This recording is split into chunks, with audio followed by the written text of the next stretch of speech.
321 career homers for JD Martinez.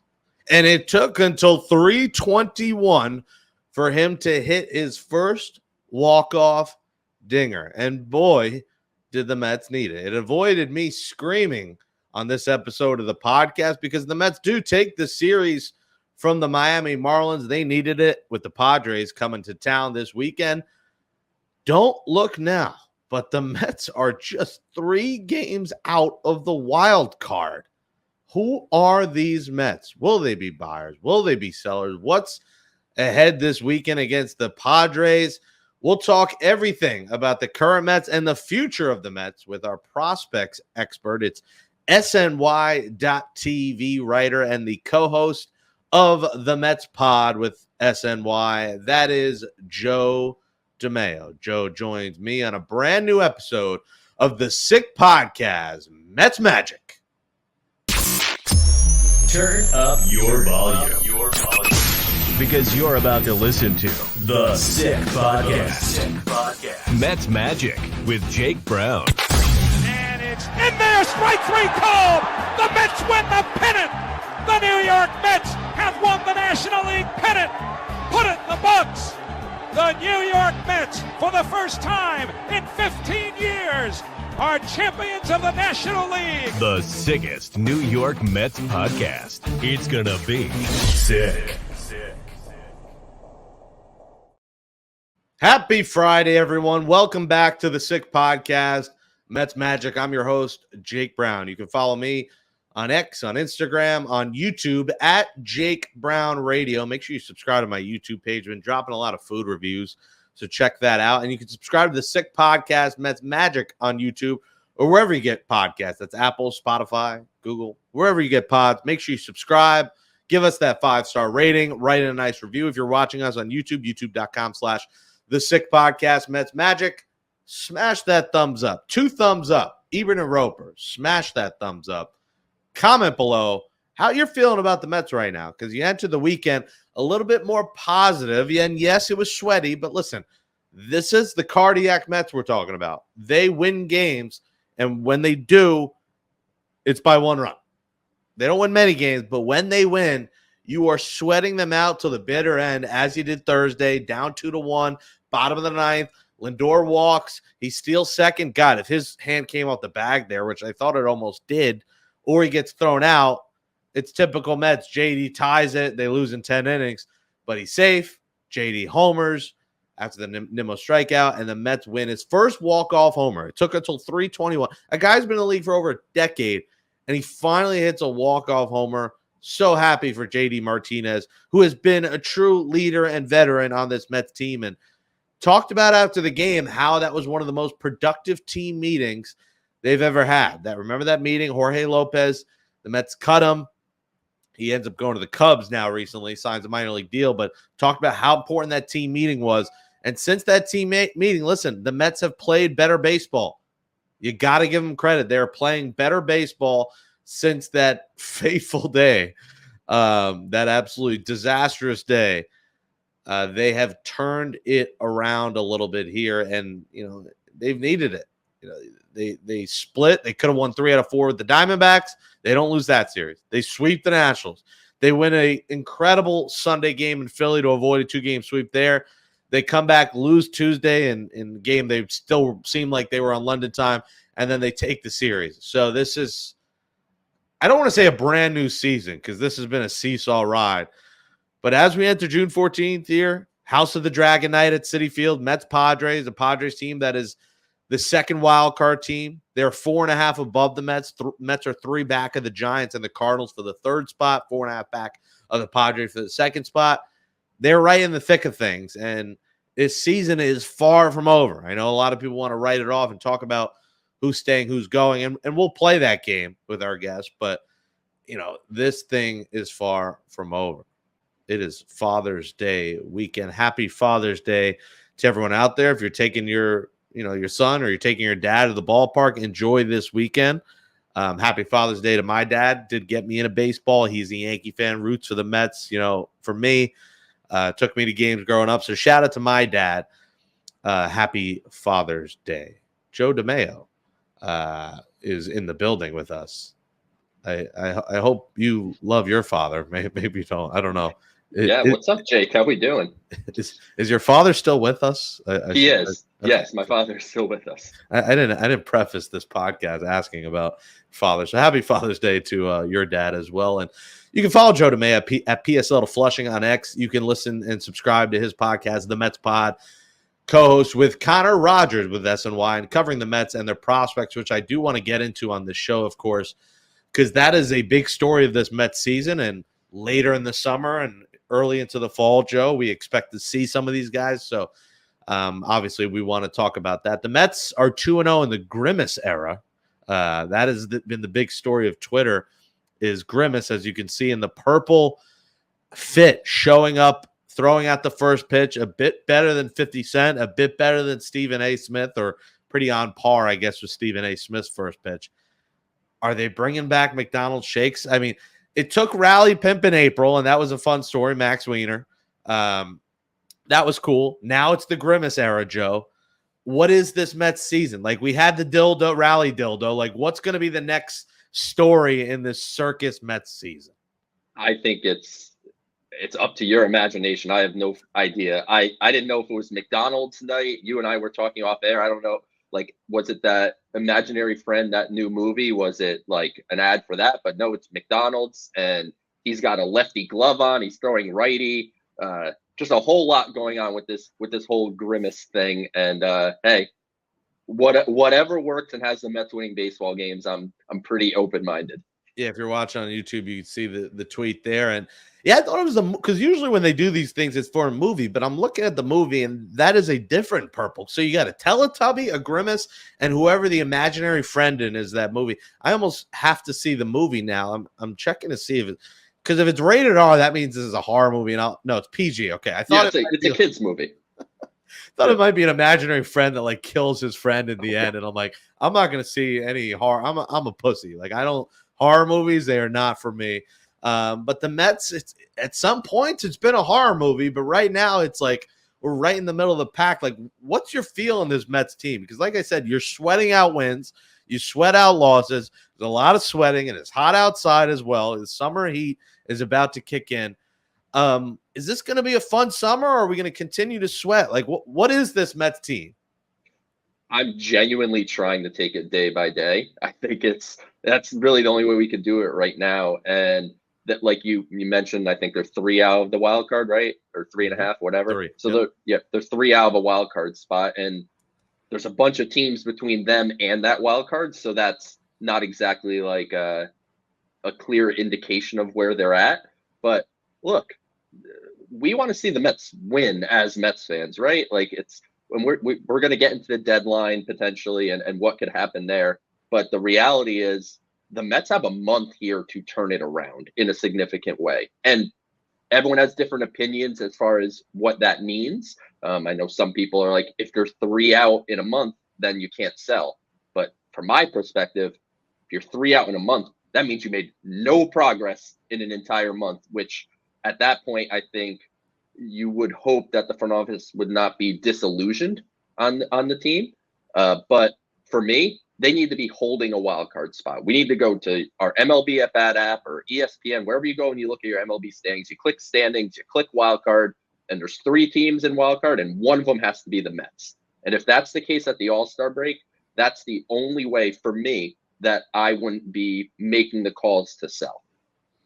And it's tough because you expect a couple of these teams show to break out. Like, it would be shocking on July, say 20th, if the Giants, Cardinals, Reds, Diamondbacks, Cubs, Pirates, Nationals are all in a similar spot. Like, I expect the Nationals to level out a little bit and come down to earth, and I would hope finish below the Mets, but who knows? They have a decent young team, some good young players. I expect them to come down to earth. I'd expect the Pirates to come down to earth. The Cubs, I think, will break away at some point and move up. I think the D-backs will move up. The Reds and Cardinals are hard to tell. I think the Giants will be in the race. The Padres definitely will be in the race. But a couple of those teams, are going to get above 500, are going to get 4 or 5 games. They're going to go on a heater. Right now, like when you look at the last 10, Joe, Padres 5-5, Braves 4-6, Giants 5-5, Cardinals 5-5, D-backs 6-4, Cubs 4-6, Pirates 5-5, Nationals 5-5, Mets 6-4. The only team that's broken away a little bit and still under 500 is the Reds, who are 8-2 in the last 10. So it's a lot of teams playing very mediocre baseball, and the Mets, in some ways are one of them, but they're playing better, and they get Francisco Alvarez back. They get Edwin Diaz back, and the impact I think we'll see here, and we're already seeing, Joe, and maybe not at the plate yet, but I think the power and the hitting will come with Alvarez, is what he does as your defensive catcher, because you've seen the ERA when he's catcher, when Torrens is catcher, when Nito's catcher, they're astronomically different. I mean, Alvarez is way up at the top. Speak to me about the impact that he makes, behind the plate, what he's done defensively, his arm, his ability to call games. I love when he points at Vientos and says, be ready in case I want to throw the guy at third. That communication is essential. And while he's not a leader, he's very quickly starting to become a bit of a leader as a young player in the way his presence, his mannerisms, his smile, and his communication. I don't think we see that across the board always, Joe. Like when you see Bader and Marte center and right field, that near collision in the game, they don't sweat it out in DC. I think communication is something that can't get overlooked, and something that was maybe talked about in that team meeting was communication. And Alvarez is becoming that guy and becoming it quick, and now you just hope his bat and the 226 average changes. Yeah, defensively, he's made obviously an astronomical growth. I was on your previous show with Biggie just a couple of years ago when Alvarez wasn't in the major leagues yet, and it was just man, I hope he could catch at the big league level. And the growth that he has shown, his willingness to work with pitchers, his game planning, he is so prepared. And I think that's something that when you're watching games in the minor leagues, you can't really tell, right? You don't know what they're doing behind the scenes. So you really have to do that digging. But his level of preparation, I think, is what really stands out. And as you mentioned, from the ERA and all that, he's a good receiver. He's a good framer. He's got a good arm. Gets a little wild at times. You see kind of balls flail off to the arm side. So he does need to work on his throwing mechanics, but he has plenty of arm strength to throw guys out. And offensively, I think he's always hit. So I'd be surprised if he didn't hit here at the big league level at some point. But certainly the growth that he's had defensively over the last couple of years is huge. And the vibe in the locker room is something too, right? That he brings. He did stay with the team while he was hurt, but it's different being in a jacket with your hand in a cast, hanging out with the guys versus being in uniform, being in the game in the moment. And I don't think we can overstate the impact that can have in the locker room. Yeah, him and the impact of a Jose Iglesias in the locker room, at least at the plate, as we kind of look around the rest of the diamond here, Joe. And Luis Torrens, great for him getting the job. He very much deserved it. I jokingly tweeted it was his legacy moment, but it kind of his legacy becoming the official backup moment was that play at the plate, was his ability to hit home runs, his ability to be a bit more of a presence at the plate than Tomas Nido was. And listen, the bunt is my favorite play in baseball, and Tomas Nido was very good at a nice sack bunt. But you need some pop out of your backup because he's going to have to play twice a week. Alvarez is probably going to catch 5 out of 7 games. He's not. They're going to ease him in, and even in a month, Torrens is still going to need to play once, sometimes twice a week. If he's dinged up a day game after night game, you're going to have to see Luis Torrens, and I think he's been a cool story. Jeff McNeil has not been a cool story, and they had the stretch there with all the lefties, and Iglesias got the chance to play. Now they face righties, and McNeil's back, but outside of Sunday, Joe, and the big hit in the 9th inning, he just is not doing enough. You saw what Iglesias brought to the table, and I'd like to see some more of him. He's in 435. I get it's only in 8 games, but he's been a hitting machine when he does play. What do you think about the Iglesias McNeil situation? And it's hard to imagine someone taking on Jeff McNeil if you're not packaging him with either a prospect or you're eating a large portion of the remaining $31 million he's going to be owed in the next 2 years. I think what the Mets have done a good job of is rewarding performance. And that's something that I think has been a change from the way things have operated previously here. We could go to the Omar Narvaez situation Certainly the Terens versus Tomas Nito debate. Nito didn't do anything wrong. Terens just performed better, so he got the job. And Dedniel Nunez, he threw over 2 innings, and he was one of 2 relievers with minor league options. That screams, send that guy down because he's not going to be available for a day or 2 anyway. But they said, nope, Dedniel Nunez has earned a spot in his bullpen, so Danny Young goes down instead for Edwin Diaz. Which I didn't love because I like Danny Young's delivery, how he throws, and he only gave a run in 9 innings, but I'm sure we'll see him back in a few weeks. Bullpen. So the thing with bullpen is that is the spot where you really want to take advantage of the optionability of players more so than designating guys for assignment, because these guys just change out so often. Danny Young might be here in like 3 days. Like that's how, bullpens just kind of change over all the time. But I think that's going to have to, at some point in time, come into play at second base. Like you said, Jose Iglesias, it's only a 8-game sample, but he's hit so far, and Jeff McNeil hasn't hit all year. And it's obviously it's a tough thing because generally I'm not a big batting average guy, only on the extremes. Like obviously extremely good, extremely bad, but anything kind of in the middle is what it is to me. But Jeff McNeil is a player that's very reliant on batting average because he is not a 400 on base percentage guy. He's not a power guy. He's not a stolen base guy. So he has to hit for average, and he hasn't hit for average. And he's not making hard contact. He just doesn't look like the Jeff McNeil that won the batting title 2 years ago. And if that is something that's going to continue, Jose Iglesias is going to get back into the game.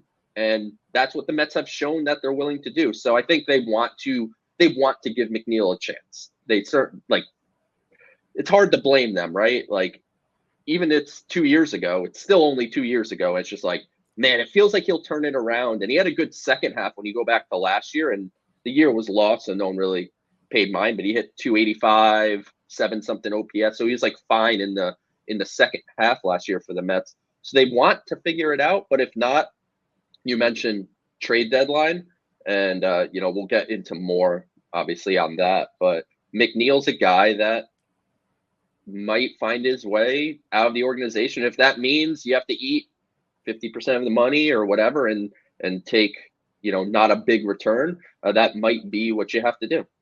Yeah, I think you have to. And we'll talk about prospects, but they got a guy that rhymes with Hakuna. I was trying to think of something that rhymes. He rhymes with his own name. Hakuna Matata. Hakuna. They also have I always say this, like, if Ronnie Mauricio never gets hurt, Ronnie Mauricio is either your everyday third baseman or your everyday second baseman. I love Ronnie Mauricio, the spark that he provides. It was this crappy situation with what happened with the agent, and he basically had to play to make money in the offseason. It sucks what happened.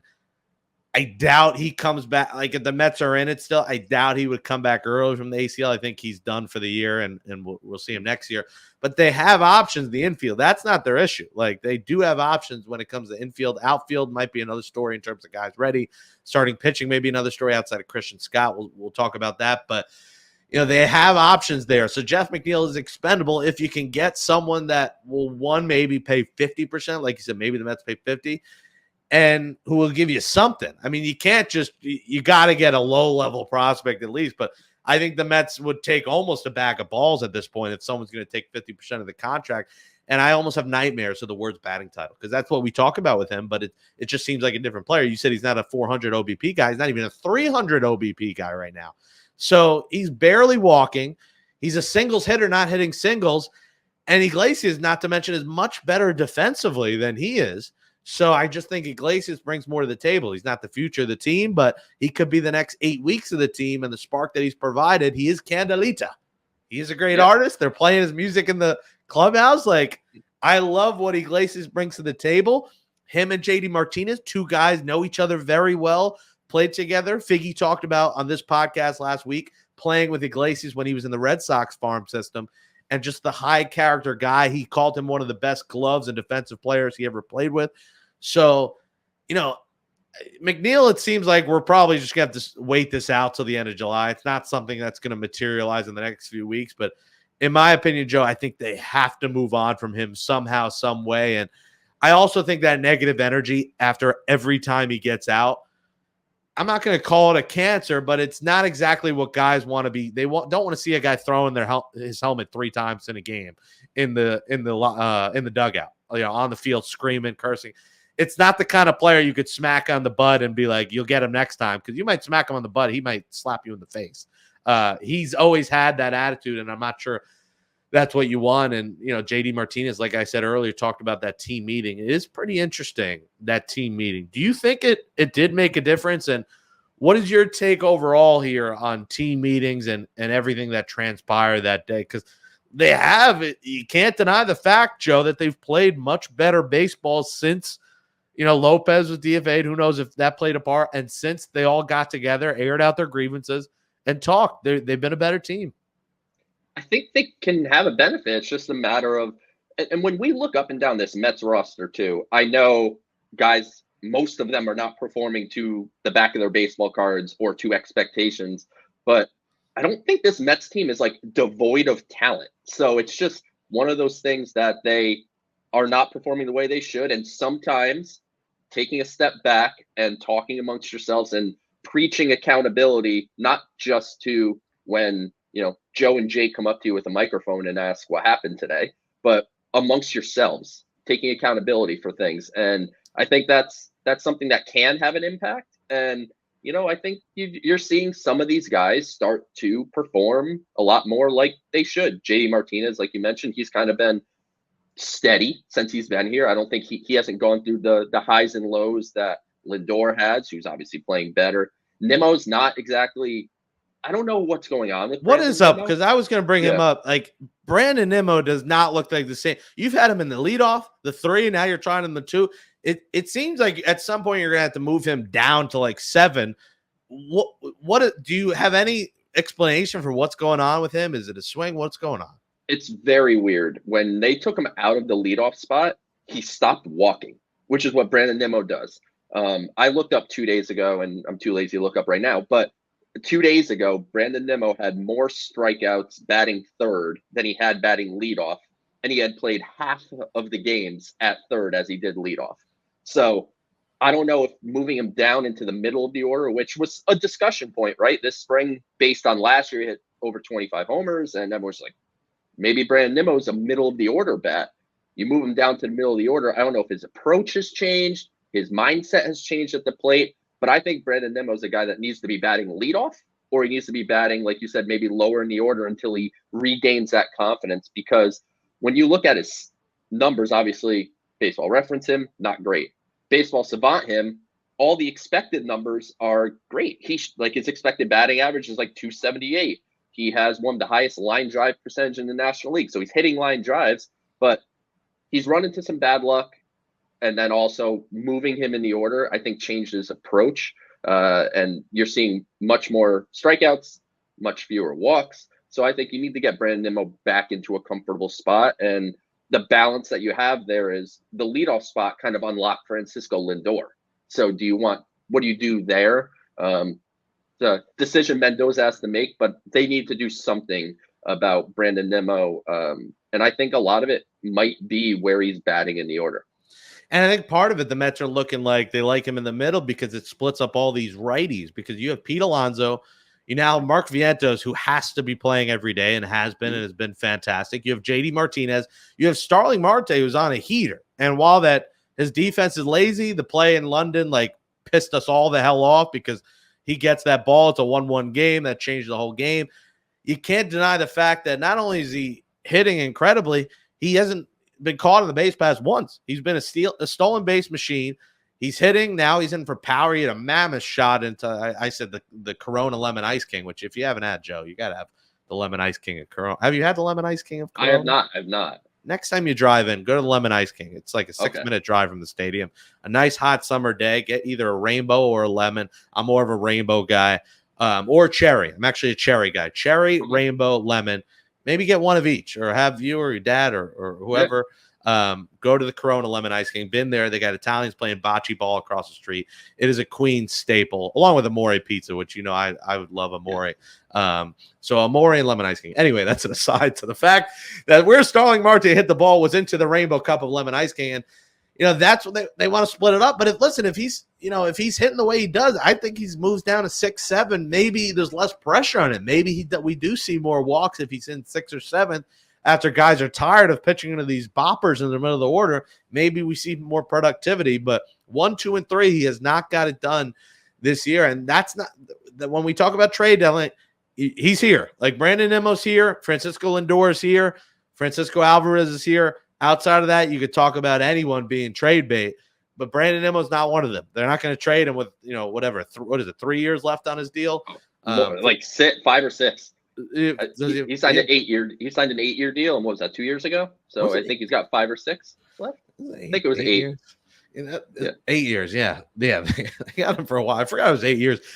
When that and the Robertson news hit, it was the 1 hour of the entire calendar year I had my phone off because I was in MJ the Musical with my family and had to come home after and do an emergency show. So that news dropped while I was seeing a nice musical. But $20 million a year, he's here for the long run. Another guy who's going to be here for a while, Joe, is Edwin Diaz, and I loved that they put him right back to the closer role. And he has said it. They don't do anything if he's not the usual Edwin Diaz. This team is nowhere near relevancy if he does not turn this around. It was nice to see him get an inning in Thursday, strike out a guy. It is the Marlins. Let's see what he does moving forward. But do you think Edwin Diaz is back now? Does he put less pressure on his knee or that put pressure on his arm that he was not trying to put on his knee, whatever, vice versa? I'm not a doctor, but are we going to see the real Edwin Diaz? And just how essential is Edwin Diaz to the success of this baseball team? So there was like a debate when he came back. Should he go in the closer's role? And I just was like, people, have you watched the Mets for the last month? Is there an alternative? You just have to put him in the closer's job. Everyone else, Adam Ottavino, I know he gets a lot of stuff, but like he was good when he was pitching in the 7th inning for the Mets earlier in the season. He's not a closer. Reed Garrett, not a closer. And obviously he's come back to earth quite a bit. But from the Diaz perspective, I don't know if he's all the way back, but the velocity was there, which was a good sign. It was 3 times he hit over 99, hit 100 once. So the velo was there. The slider was crisp. So hope, maybe that time on the IL helped him out a bit. So I'm not ready to say, 2022 Edwin Diaz is back, but hopefully we're beyond what was, who knows how long he was pitching with this shoulder. They said they found it the day before they put him on the IL, but he may have been feeling it before. So hopefully, but they need Edwin Diaz as much as they need anybody to perform. So that way the Mets can, potentially make a run here. How long is the leash on Adam Ottavino? Because listen, like you said, Nunez stepped it up. Danny Young will be back here, has been remarkable. Diaz, you hope, becomes Diaz again. Drew Smith's been okay. I still have Drew Smith issues. I just think the home run ball, and he always makes you sweat. But Adrian Hauser, at least the last couple outings as a long man, has been decent. So I don't think they're going to get rid of Adrian Hauser yet because they kind of do need a long guy, considering another guy we'll talk about, Jose Quintana, is out in the 4th inning. Some of these starts, he's just not going long enough. Severino's giving them innings, which has been good. But Adam Ottavino, like you said, he had a stretch. He was great. April 5th to May 1st, the guy didn't give up a hit through 9 2/3 innings. Since then, the early May, he's kind of imploded it here. His ERA is up to 5.55. I think the Mets are hoping maybe they get something in a trade for him. But if, the next couple of outings, Joe, he implodes, gives up homers, gives up runs, isn't there a point you're like, he's not part of our future? We're just going to have to cut Adam Ottavino and go with some of these young guys and hope Nunez, Young, and the youth kind of step it up, because I've personally seen enough of Ottavino, and if he's not part of the future, what's the point? Yeah, I think the leash is probably longer than you want it to be, just because of his history of success. I think it's something that they're going to ride him out, but what you can do is lower the leverage spots, right? If he's struggling, you push him down the totem pole as far as depth chart goes. Daniel Nunez goes past him. Jake Diekman, who's pitched pretty well for the Mets, I would say, is ahead of him. Drew Smith, even though he gave up the home run, then struck out 3 guys, like, he's fine. So they need to figure out kind of their pecking order as far as middle relief go. But if I think Adam Ottavino would have to have more than a couple more bad outings to get designated for assignment. Danny Young was good, but they could call him up at any time, and a need will arise where he finds his way back here. I don't think there's any reason to rush Ottavino out the door, because I don't think there's all like a plethora of options sitting in AAA just like biting their way, to get onto the major league roster. So I think there's some leeway, and maybe partially in their head they're hoping he can have another April to May run now, so that way either A, helps you win, or B, you could get something for him in a month. Yeah, it's going to be interesting to see how long he's here and if you get anything for him. And, he's been the one guy, and you just can't overlook, like, losing Brooks Raley in April was a killer for this team. I mean, you have Brooks Raley, Drew Smith. If Diaz comes back to Diaz with some of these young guys, we're talking about a great bullpen. And listen, Jorge Lopez, outside of the last couple outings, was having a good year. Unfortunately, he kind of imploded there, and I think the Mets made the right call, but you lost a reliever in him who was fairly reliable for this team. So they're trying to put this patchwork bullpen of guys you had never heard of together, and they've stepped up. But we do see the fact that those guys eventually tape is seen and they start getting beat up. We saw that with Reed Garrett, first month, remarkable. He's like my badass doppelganger, being bald, beard, but like he'll beat you up in a bar fight where I'll be the one buying you a drink. In the words of T-Pain, but that's who Reed Garrett is. He's like, he should be in Wild. He was Wild Thing. He's, winning. He's Charlie Sheen in Wild Thing. That's Reed Garrett, but he needs to get back to the Wild Thing, April Reed Garrett. And, he's been hit or miss. He has some outings. He looks incredible, and then some he implodes. So we'll see what happens with him. It's the Sick Podcast, Mets Magic, Jake Brown at Jake Brown Radio, Joe DeMayo at PSL to Fletching. Subscribe to the Sick Podcast, Mets Magic, wherever you get podcasts, and on YouTube. And follow me at Jake Brown Radio on YouTube. Subscribe there. Smash the thumbs up. Let us know in the comments below what you think of the show and what do you think the Mets should do here. Let's talk prospects. You break prospects down. Prospects as well as anyone. You cover it for SNY. I would love if we could flash the top prospects, and I kind of want to just go through them here. Jet Williams, unfortunately, he's been out, Joe. He just had wrist surgery. He's out till August, so we're not going to see him this year. But your quick synopsis here, he could be quick since he hasn't played much. On Jet Williams, what's the timeline? I assume next year would be a timeline. Yeah, I think next year was probably realistic, even if he didn't get injured. I know he had set a personal goal of making the major leagues this year, but I always looked at him as more of a 2025 guy anyway. But from just like a high level, small, compact, strong kid, has a little more power than you'd think looking at him. But he, to me, looks like the prototypical what you desire in a leadoff hitter. It is, double plus on base percentage skills. Last year, he drew over 100 walks. The last Mets minor leaguer to do that was David Wright. So it's been a while since you had someone with that level of plate discipline. And he's a menace on the base paths. When he gets out there, watching him play in Brooklyn last year, there was times where he would draw a walk, and then I would just be like, within 2 pitches, he's on second. So he would turn a walk into a double really quick. And I think, we talked about the, athleticism of this team, maybe needing a little work. I think Jet Williams is a guy that can be a huge spark to this lineup. Yeah, and when we get to number 5, that's one I'm looking at that could be on his way here in the next 4 to 6 weeks. Number 2, Drew Gilbert. Unfortunately, the top 2 Mets prospects are injured right now, and that's just a crappy situation to be in for guys you were hoping going to be this year. Does that change with Drew Gilbert? Now, I assume he'll be back at some point from the hamstring injury in the next couple of weeks here. He is the one that's right on the doorstep of AAA. Do we see, assuming he comes back here, and maybe you'll let us know, do we see Drew Gilbert at some point later this summer? I think, especially if this goes sideways and they end up having to sell pieces off, and maybe Harrison Bader's a part of that sell-off, I think Drew Gilbert is working his way back. He's down in Port St. Lucie. He's working out, getting ready to get back into game action. So I expect him back probably early July, unless something goes awry. So like you said, next couple of weeks, I think he's going to be back in game action. And if he goes to AAA and performs and the Mets end up selling off some pieces, I think Drew Gilbert's going to push his way into the big league fold, because part of what the Mets have to do in this second half, and maybe he pushes his way on regardless, right? That's also possible. I mean, go back to 2015, Michael Conforto pushed his way onto the roster, right around the trade deadline, and made an impact down the stretch for the Mets. I think Drew Gilbert could do that.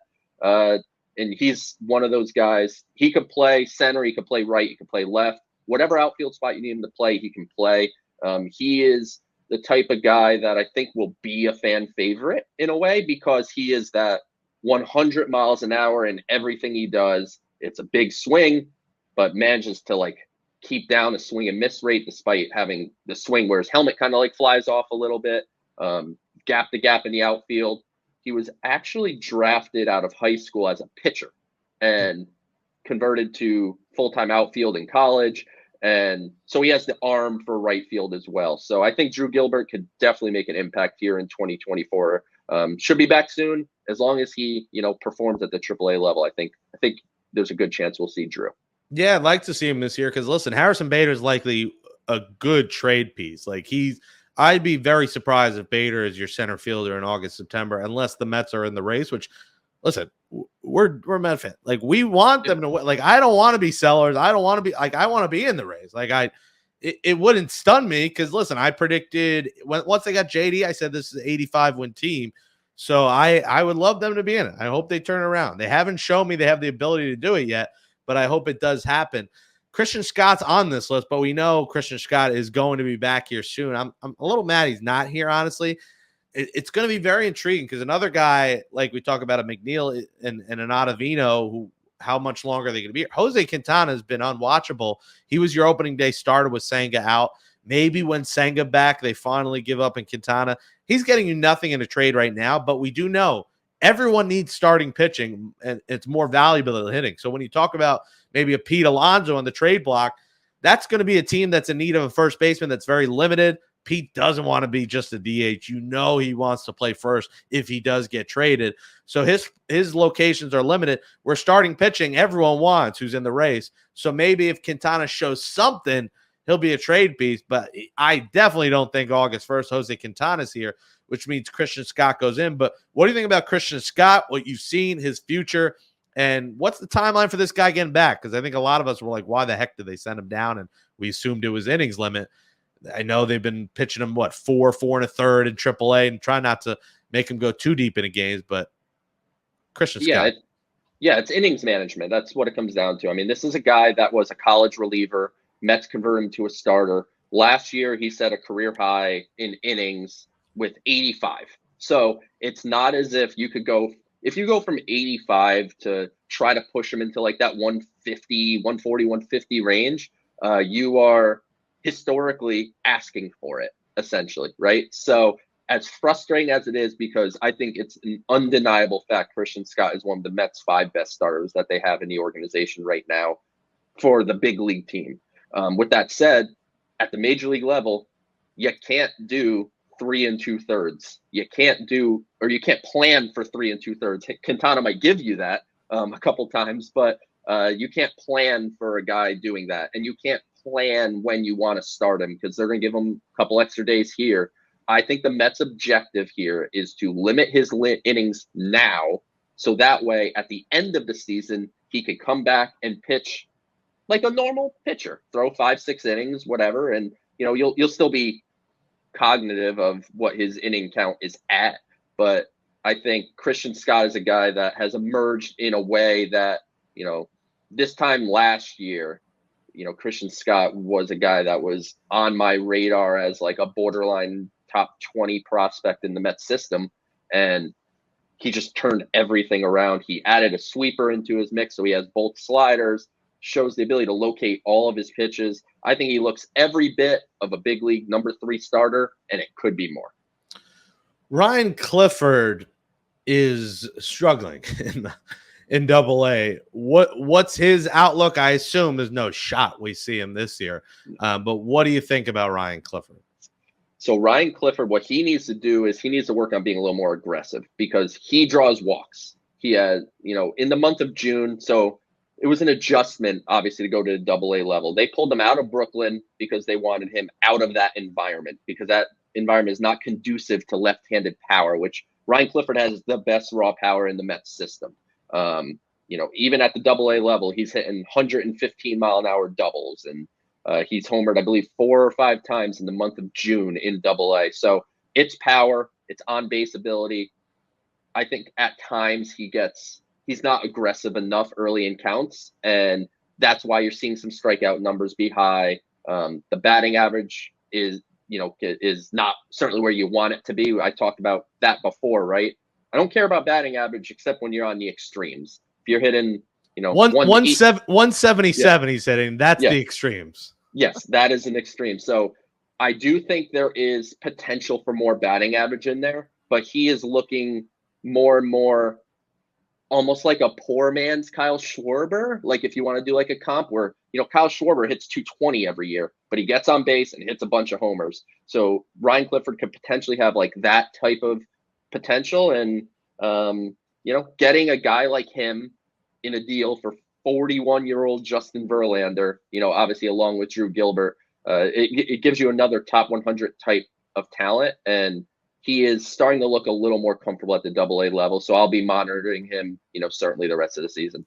Yeah, 177 and a 340 OBP. You don't see a guy have double an OBP. Even Brandon Nimmo's like, damn, that guy walks a whole lot. Number 5 on the list is, I feel like he's the one that's next. I feel like Luisangel Acuna is next. He's picked up his average. I know average not big for you, but he's at least been hitting his 4-hit day yesterday. 22 stolen bases. He had 57 last year, Joe. He is a spark plug. He plays a lot of positions. And if Jeff McNeil struggles, and I want to see Iglesias for right now, but here's a guy you can move around. He can probably play a little outfield.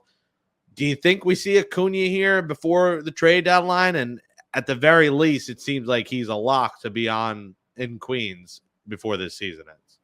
Yeah, I don't know about pre-trade deadline. I think that might be a little difficult to pull off, because that would imply they're cutting Jose Iglesias or Jeff McNeil or trading them very early. But I think Acuna is pushing for an opportunity. He struggled in April, which a lot of players do when they are experiencing the cold of Syracuse for the first time. Mark Vientos, Brett Beatty, those guys have told me all about it. They're like, April in Syracuse sucks.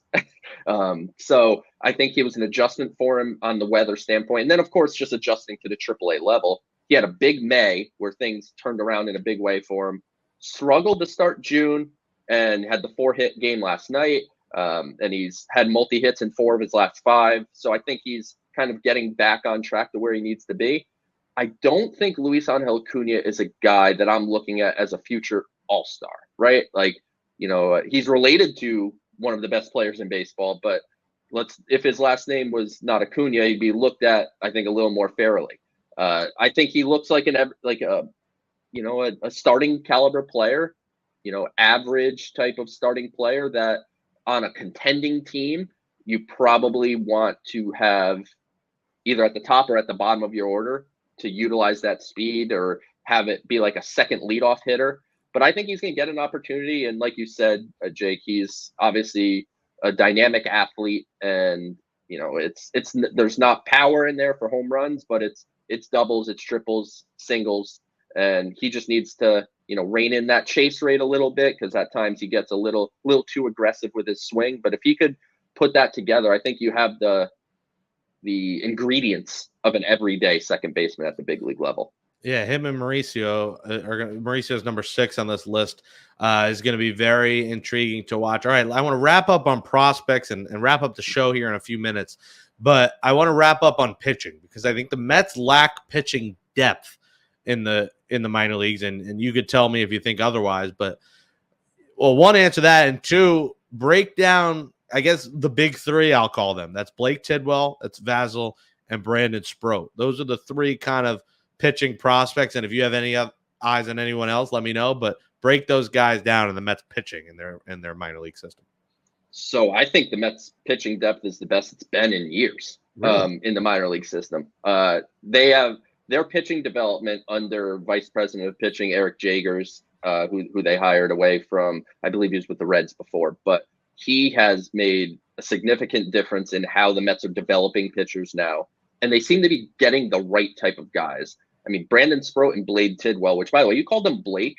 Blade is such a cooler name. So, get his name right, Jake. Come on. I said Blade, right? Did I say Blake? I thought you said Blake. You're a professional. If I did, it's early in the morning. That would be why. That is fair.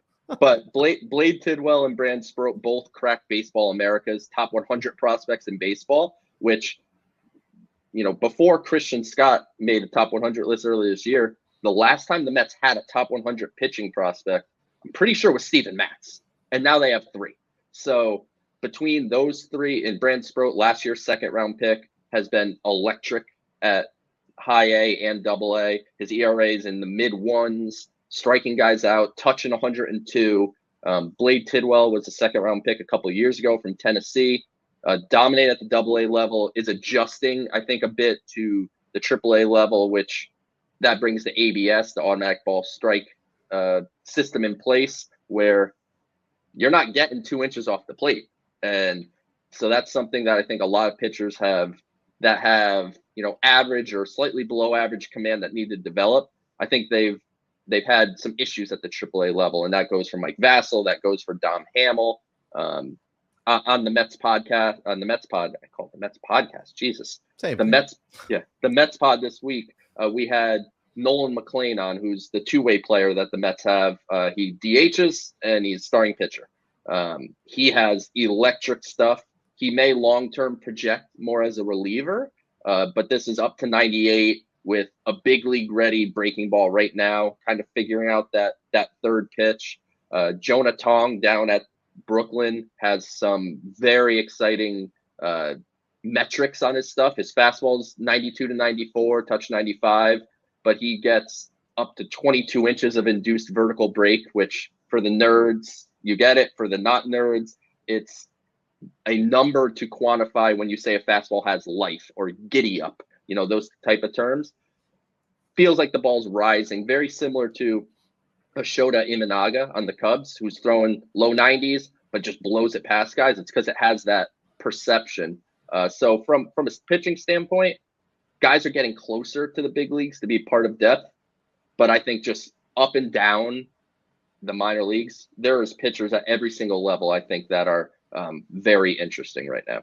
Do you see anyone this year? I mean, we know Christian Scott will be back, but any of these other guys, Sproat, I don't think is going to shoot up this year. No. But I mean, he's been fantastic and he's fun to watch. But is there any other pitcher that the Mets? Because that's going to be the thing. Like you talk about trading or getting rid of Quintana, trading Severino. It's like, do they have physical arms in the system that can come up? I mean, Joey Lucchesi, Jose Butto. I mean, Butto certainly is a guy you want to see back up, but Joey Lucchesi is fine, right? Look, if you're selling guys, you're not exactly overly interested in the win-loss record so much. Yeah. Beyond that, I think Mike Vassell has really struggled to figure out the AAA level, and that dates back to last year. That includes this year. Dom Hamill has had a really good start, and he's struggled more of late. Tidwell just got there. So I don't know if there's another prospect that's going to push their way to the big leagues this year. But when we reset the calendar for 2025, the depth of the Mets pitching is going to have a lot of homegrown names in it. And that's, obviously something that you aspire for. You don't want to be grabbing Jared Eichhoffs off the scrap heap to make big league starts. So I think they're getting closer and closer to what you want, which is homegrown, young pitching. So when Kodai Senga goes on the IL, you're calling up somebody young with potential, much like you see with the Dodgers and some of these other teams. I hope we see Senga at some point, because that you want to talk about guy like a trade deadline edition. Well, if you get Senga after the All-Star break, with who knows, although he's throwing off a mound, you hope he has some rehab outing sometime in the next couple of weeks. That would be just remarkable. Brett Beatty is a battery that's not used for remotes, vibrators, anything. He's not AA, he's AAA. He is a 4A player. This guy is lighting up AAA yet again. I mean, how have we heard this before? Yes, every single year. Do you trade Brett Beatty at this point? Because he just hasn't performed enough here. Do you give him another shot? Do you maybe throw him at second? I know he's trying out second base now. I don't know what to do with Brett Beatty because he goes down there and hits 500 with a billion homers, but he comes here and it's 230 and he's just not getting on base. His defense is spotty. What do you do with Brett Beatty? I thought Brett Beatty made a lot of strides defensively. I thought he was actually a plus for generally at third base this year, but offensively, it just hasn't transitioned from what he does in AAA to the major leagues. As far as trading him, that is such a tough thing because obviously he's under control forever, right? And he hasn't performed at the big league level. So what are you getting for Brett Beatty? Are you? I don't think you're trading Brett Beatty for some impact major league player right now. And doesn't it feel like you trade Brett Beatty and then me and you are on this show this time next year and we're like, Mets traded Brett Beatty to Kansas City and he's hitting 285 with 15 home runs or whatever, right? Like he just feels like that kind of guy. You trade away and he does it somewhere else. So I think you really want to just try to exhaust every possible opportunity with him. But look, he's not entitled to any position. Mark Vientos has grabbed a stranglehold a bit on third base for now. You mentioned Ronnie Mauricio coming back next year. They certainly really like him. You have Luis Angel Acuna. You have Jet Williams at some point. So look, Beatty is, I think I would still hang on to him and try to exhaust any opportunity I could with him. But the more time passes, he falls down the depth chart until he kind of proves that he can hit at the big league level, which, man, he's such a hard worker and a good kid. He's the kind of kid that like you want on your big league team, like from a personality standpoint, from a locker room standpoint, and the defense made great strides, but you got to hit at the big league level. That's what it comes down to. And he's yet to show that he could do that with any consistency. Yeah, in my opinion, either him or Mark Vientos has to get traded. They just have too many infielders. I don't think there's a spot for everyone. Well, Vientos could be a DH next year, right? Like JD's probably not. JD's not going to be back, even if they're contending. I don't think JD's re-signing next year, so the DH spot could be open. Yeah, I think his value right now. I'm not going to trade. I'm not saying before the deadline, but maybe in the offseason comes around. Sure, you're going to have to trade someone for pitching help because remember this rotation is going to be fairly. Not they're going to have Senga, they're going to have Christian Scott, and then kind of TBD after that. Maybe Sean Manaea for another year.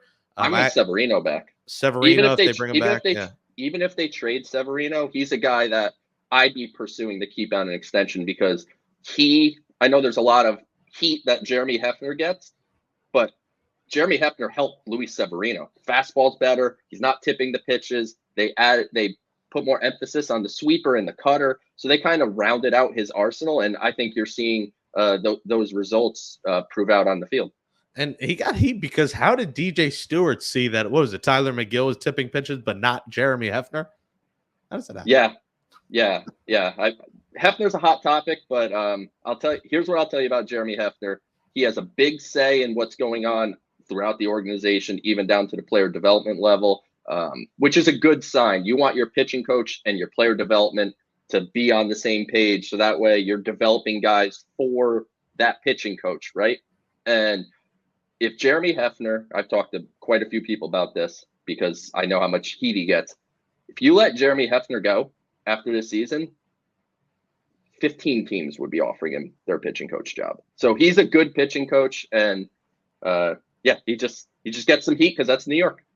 I mean, listen, you go through the guys on this team, like Nunez has been good and surprising. Reed Foley's been good. Christian Scott's been good.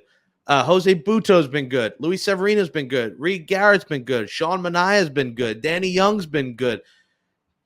David Peterson has looked all right. Like almost everyone top to bottom outside of, Ottavino's a veteran. I don't factor that in. That's just age. Diaz has not been great. But you go through a lot of this roster and the pitchers outside of Jose Quintana, they've been pretty solid. So I do think he's doing a good job and guys are developing and getting better. This weekend, the Padres come to town. Friday, it is House of the Dragon Game of Thrones night tonight. Are you a big Game of Thrones guy, Joe? I have never watched a single episode of Game of Thrones. Me too. Yeah, I have no idea, but everyone loves it, so I'm sure there's going to be a lot of people there tonight. And I think you could take a picture on the throne or something. I don't know. But, yeah, it is one of those things that I know is incredibly popular, and I just never watched it. The one day of rain is tonight.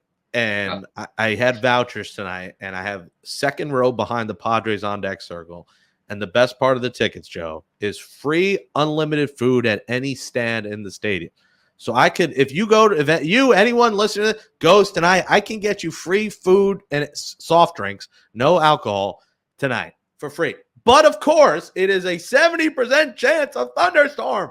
I just want them to open the gate so I can at least go have my dinner. And then if I got to go home, fine. But let me eat with this, because the ticket says no rain check, because it is a voucher from the Memorial Day rain out. So I might get double rained out of these vouchers, which would just be awful, Joe. So they can't voucher you again? They can't do a double voucher? I don't think so. It says no rain check. Look at this. No rain check. Hide that barcode. There you go. Yeah. That's ridiculous.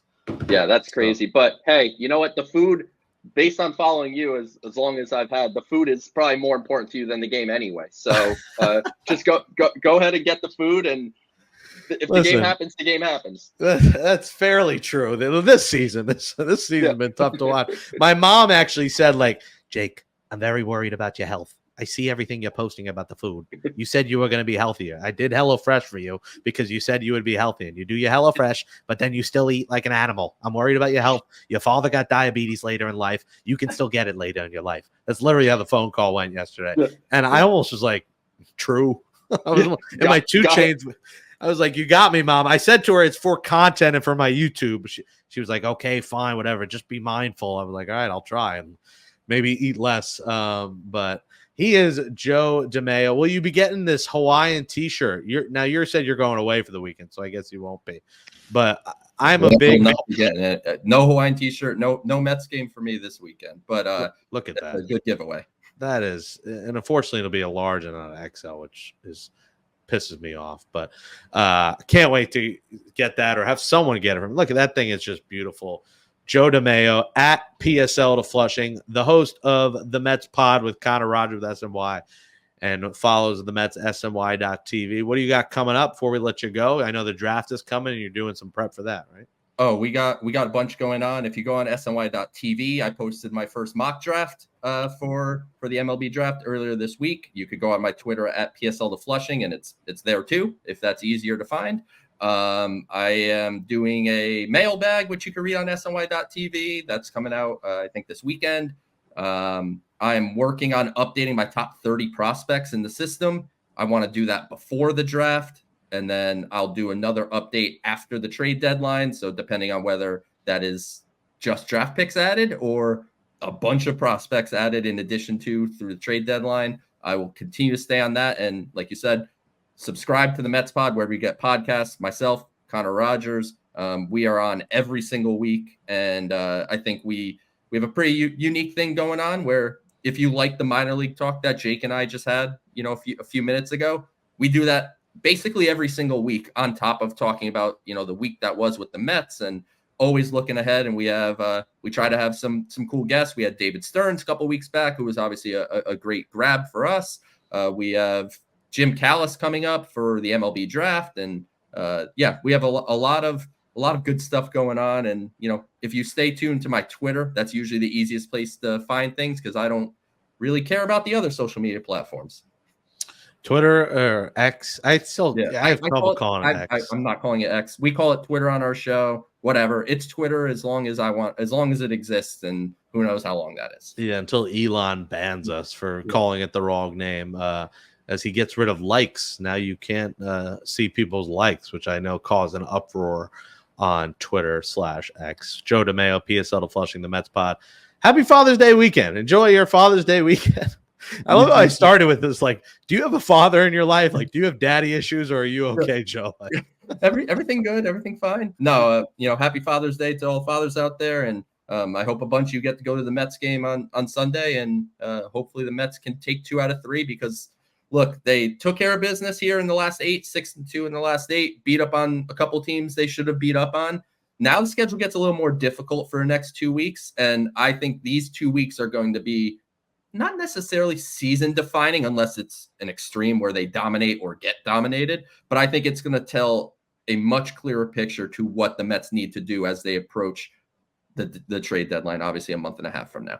Yeah, Padres, Rangers, Cubs, Yankees, Astros, and while the records might not be great, those are all notoriously pretty good teams, at least on paper. So it's a tougher month than the records show. Joe, we hope you have a nice month, and we thank you for coming on. Anytime, Jake. Good talking to you. He's Joe DeMayo at PSL to Flushing. Great stuff from him. On Father's Day weekend, 3 versus the Padres, 3 at the Rangers, 3 at the Cubs. Subway Series for 2. Don't get me started with that. Needs to be 3. I hate that it's a 2-game series. And then they finish the month with the Astros. So he's right. You beat up on the easy teams. The teams are worse than you. Now the tough gets going. And while, like I said, the records may not show that. The records say, hey, you're playing all these teams under 500. Padres are in the wild card race ahead of you. The Cubs are ahead of you in the wild card race. Then in July, the Nationals and Pirates and the Nationals are all ahead of you, and that's your schedule. And up until the break, if you can get yourself very close or right around 500, you will be in this race. So just go out and win. Continue to win series. Diaz, Alvarez back now. You got your reinforcements. Now it's go time. So big weekend ahead. Friday, like I said, might get rained out, which just sucks personally for me that I'm going to lose out basically on tickets, which is just insane that they could even do that. So I might have to give them a call. Maybe they'll hear this. I'll get to the bottom of it. So maybe a doubleheader Saturday or Sunday, but they will get these 3 in because Saturday and Sunday, the weather actually will be beautiful. So looking forward to that. Enjoy the weekend series. Follow Joe, follow the Mets pod, and subscribe to us, the Sick Podcast, Mets Magic, wherever you get podcasts. Subscribe to the YouTube. Smash that thumbs up. Thumbs up right now. Share it with your friends, your family, any Mets fan you know. Comment below. Sick Pod Mets, Jake Brown Radio. That's where you find us on social media. My YouTube, youtube.com/@JakeBrownRadio. And we'll be back next week. We'll be back after the 3-game series with the Rangers. So we'll drop a show next Thursday on the eve of summer, June 20th, before the Mets go to Chicago and take in the Cubs. And, hopefully by next Thursday, after these 6 games, the Mets are, 5, maybe 4 games under. Hopefully they get close to 500. And hopefully we got a fun summer in Queens, which looked bleak just a few weeks ago. Thanks for listening and watching the Sick Podcast, Mets Magic, and also shout out to Homage because this shirt is sick. It says Shea Stadium on it. It's got Shea. I love having Shea gear. I have an I Miss Shea. It was a blank hole, but it was our blank hole. This is awesome. So shout out to Homage for the cool Mets Shea Stadium shirt. And shout out to you for listening and watching the Sick Podcast, Mets Magic. We'll talk to you next week. And that's a wrap. Hope you don't miss us too much until next time. Follow the Sick Podcast Mets Magic on YouTube, Google Play, and Apple Podcasts.